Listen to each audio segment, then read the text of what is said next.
Hello, good people of YouTube, Mountbatten here. If you would recall, some time ago, I released a video talking about blowout matches and their increase in commonality. And part of that video I was talking about some causes of it, and like I said in the video, it's no one of the several issues that I brought up, but rather the amalgamation of all these issues. And one of the issues I brought up was the decrease in time it takes to grind to tier 10. In that video, I mentioned how you can buy containers now to get special signal flags.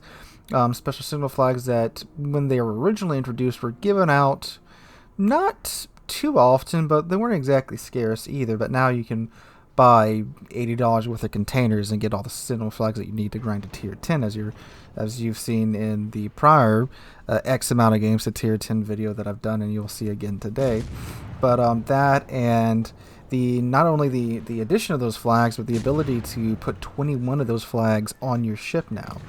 And it is crazy the boost that you can get to your income with all these flags. Not only your XP income, but your credit income as well. Add on top of that things like premium time and the camouflages that they give out pretty readily now. You can get to tier 10. In that video, I said the average player about 50 to 60.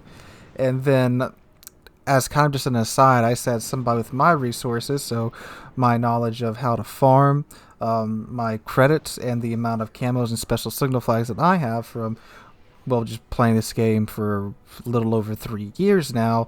And of course, when I buy ships to review and such, especially like the dockyard ships, they really just bathe you in those signal flags in the dockyard.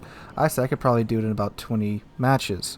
And that's where this all started, on my channel at least.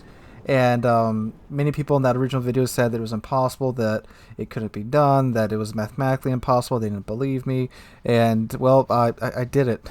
I grinded from tier 1 in the Japanese cruiser line to the tier 10, to the Zao, in that video in 22 matches. For the most part, that video was pretty well received. However, some people weren't happy with the results. They said, oh, you still have to grind out the credits, and you're a better cruiser player than what you're saying, and things like that, just making excuses as to why that wasn't a fair representation of the average player, which I even say in the video that's just to show how if you do just go for it, and somebody that knows how to just farm, you can get to tier 10 in as little as 22 matches. And again, I said in that video, the average player, 50 to 60. That's still a very, very, very short amount of time to get to tier 10.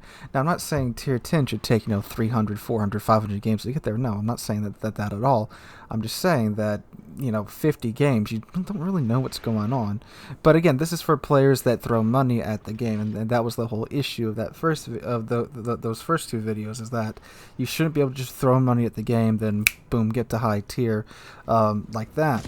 And again, with the RPME. That's my issue with the RPME. Especially in a game like World of Warships, where if you just buy premium time and don't even mount special signal flags and just are a decent player, you can get to a tier 10 ship in like a week or two of playing casually. And if you really stick your nose down to it and grind, even again, just an average player, you could get to a tier 10 in half a week, maybe. Again, if you just have time to play. Again, playing for like 4 or 5 hours a day, it doesn't take that long to get the high tier. In this game, it's not like War Thunder, where I've been playing the American aviation tree now for 5 months, and I'm still not at the F4 yet. Even, buying premiums, buying premium time, and trying to grind that way, it's still probably going to take me another couple of weeks to get to the F4, on top of already having played casually for 5 months. Anyway, that's beside the point. So, to kind of just give those people the benefit of the doubt, I went ahead and decided to do this challenge again. But this time, I chose a branch and a class that I am not fantastic in. That is destroyers, as you can tell by the footage you're watching right now. So, I decided, let's go ahead and let me do a destroyer line. I am garbage in destroyers. I don't think anybody here could say that I am. Some people maybe might say I'm average. Some people might say I'm above average. I doubt that. If you look at my destroyer stats, they're pretty terrible. Like horrible, in fact.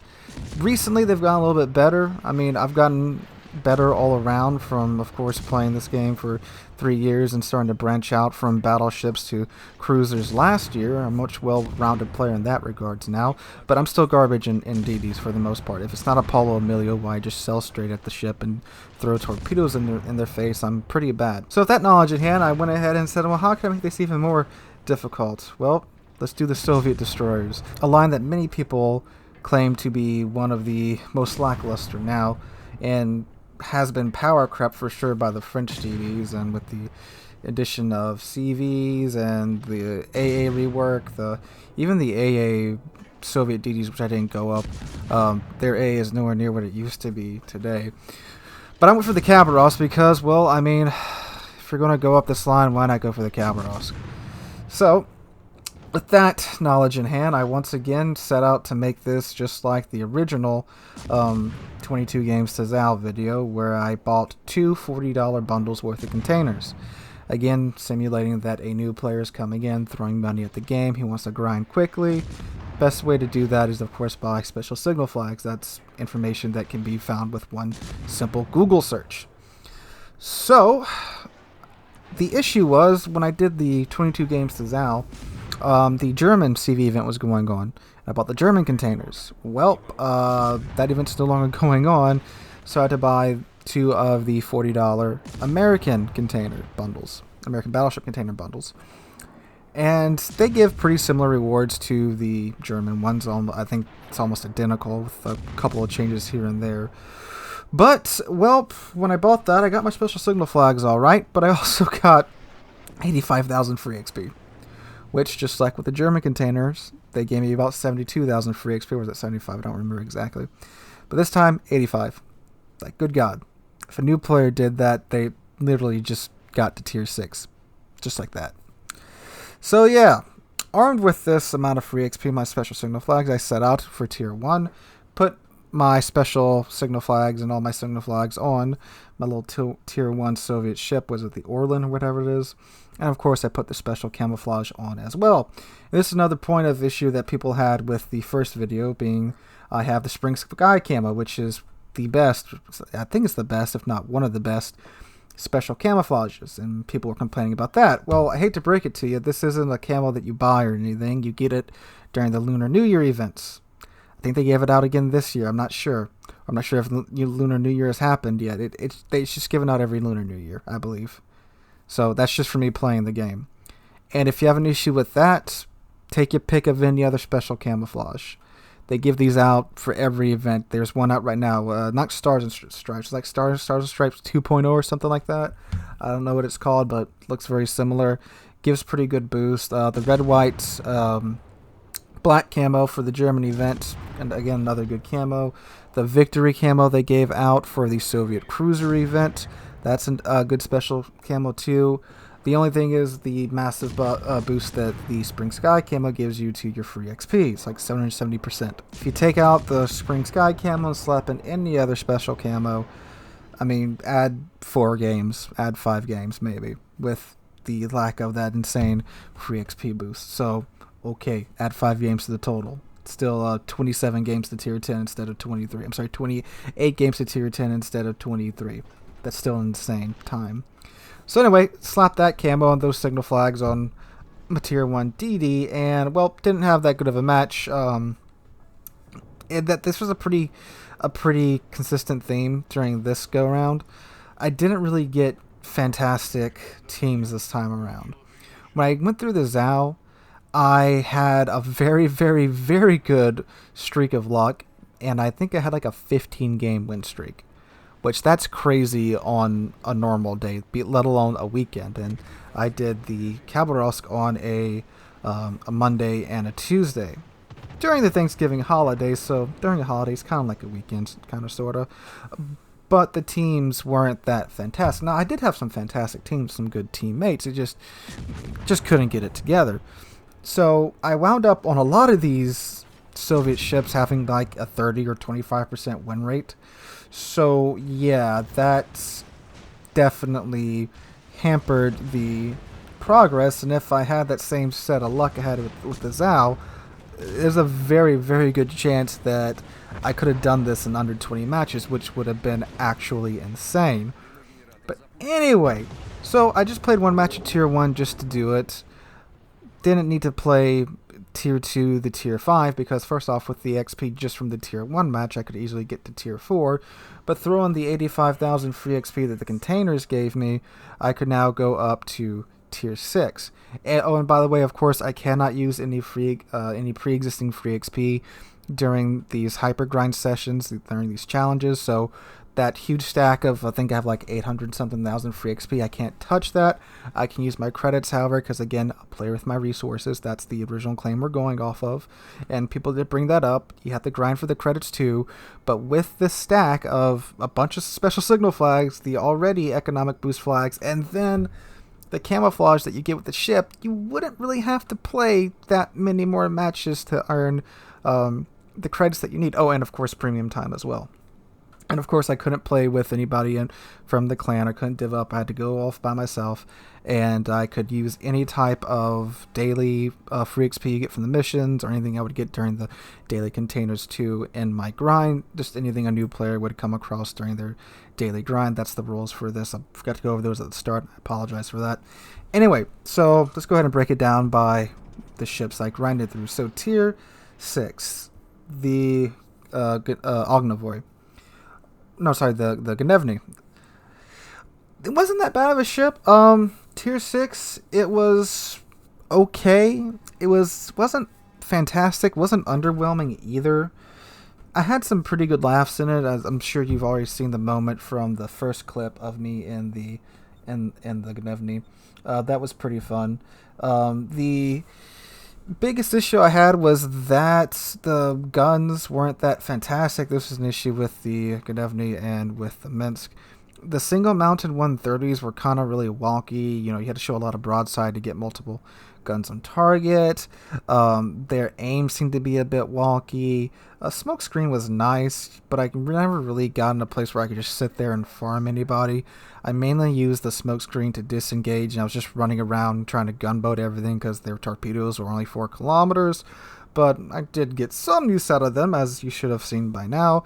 Anyway, I spent 3 games in the Gnevny, and then I moved on to the Minsk, which, this ship is hot trash. The Minsk, god. Still, the single-mounted 130s, they're terrible. The firing arcs aren't that great. The aim's kind of wonky with them. And, of course, when you're at Tier 7, you can see Tier 8 carriers, which sucks. Thankfully, I didn't have any double CV matches at this tier, but when the CVs would show up, which was really kind of strange too, and the Minsk, I didn't get harassed by CVs too much, but the ship was pretty maneuverable with the speed boost, and I did build for, on the Minsk at least, I built for the acceleration and main guns with the modules. Oh, by the way, the captain too, I started with a fresh commander. I did not use a pre-existing commander, well, when I don't have a pre-existing Russian DD commander except for the war canoe, and I had moved him up the entire time. I didn't get a new one for each class. I moved him up, so for the first 2-3 matches he's in retraining, so most of the skills don't even work, so I did that as well to add to the challenge, just like I did with the Zal.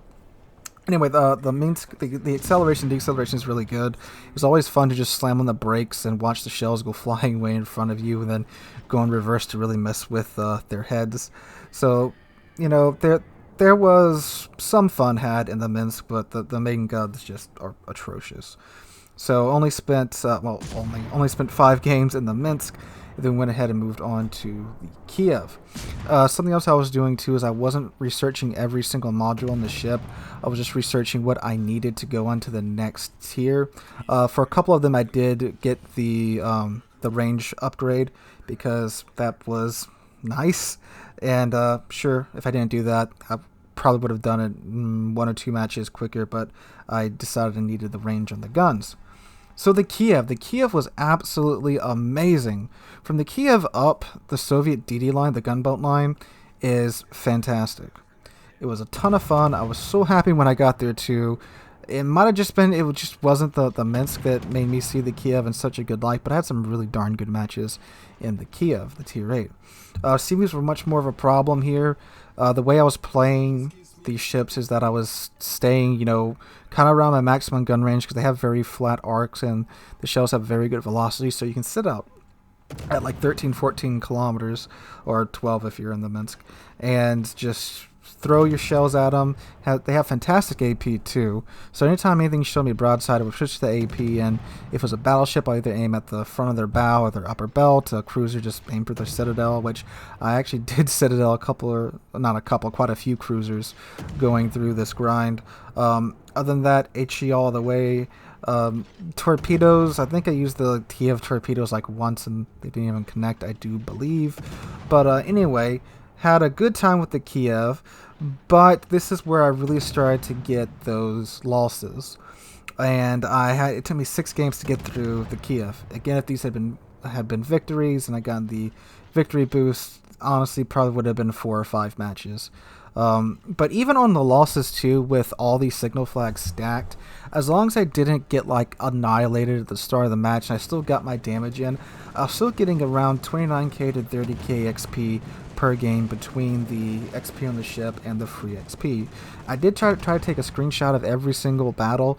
I think I might have missed 3 or 4 because I was playing pretty late on Monday evening and just forgot to take a screenshot of it, and when you close on the client you can't pull up those games, those end screens once again, so I do apologize for that. But again, if you want to double check everything, just go to warshipstats.com, plug in my username, and you can check the stats for yourself to see I did only play 23 matches in these ships. So after the Kiev, got to the Tashkent, the lovely ship you saw in the intro, and good sweet Jesus, this ship is amazing. I don't know if people just call it trash out of memes, but I've always heard it get called that. But this ship is really good. I spec double rudder into it. Again, did the same thing with the Kiev, played it the same way, had some fantastic matches in the Tashkent. Now, I won't play it anymore for quite some time, so you guys can check the stats, but this is definitely a ship that I would play again because it's a tremendous amount of fun. But anyway, had some really bad matches here with, again, just the team composition. Had several blowout matches here going against me. And I was also having matches where they were ending so fast that I couldn't really get damage in. So that was annoying. But took me 8 matches to get through the Tashkent and to the Khabarovsk. So there you have it, 23 matches to tier 10. Again, just using common farming methods, farming higher tier ships. You get an XP boost anytime you attack a ship that's a tier higher. Then you get an even bigger boost for attacking and doing damage to a ship that's 2 tiers higher than you. Capping's worth a lot of XP, especially solo caps.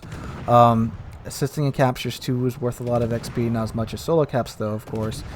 Defending the cap ribbons, those are worth a good amount too. Of course, farming damages as well.